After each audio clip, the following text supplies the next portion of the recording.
see I got my surveyor here. But anyway, how's it going, guys? Okay, we're going to talk about day 3. Okay, yeah, working solo today with the exception of my daughter jumping in there just for a little while, and I greatly appreciate her help. But you also seen on the description of it that was made out of almost 100% recycled stuff. With the exception of 3 sheets of 3/4 plywood, everything there has been repurposed or recycled. Everything. The lumber, all that has come off of this land.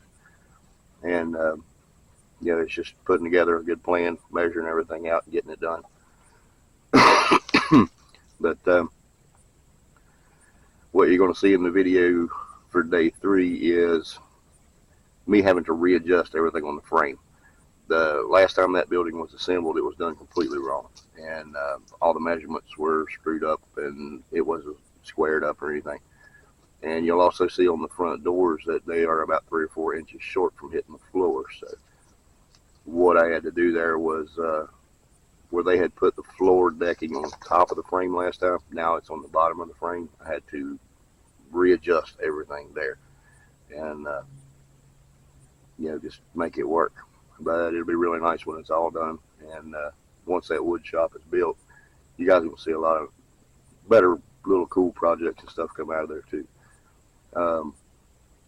Anyway, you're going to see a lot of things. If you guys are really liking these videos and stuff, seriously let me know and I'll keep doing it, because there's going to be a lot of different projects, anything from working on antique cars to woodworking to wrought iron metal working, and a lot of different things, and just about everything is going to be recycled stuff. So like I said, just let me know, and also as things go on, I'll keep you posted about the medical situations and things with the cancer, and we got a lot going on.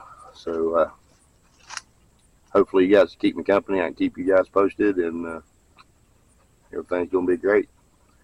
Hope you guys are enjoying this beautiful day, and you guys take care.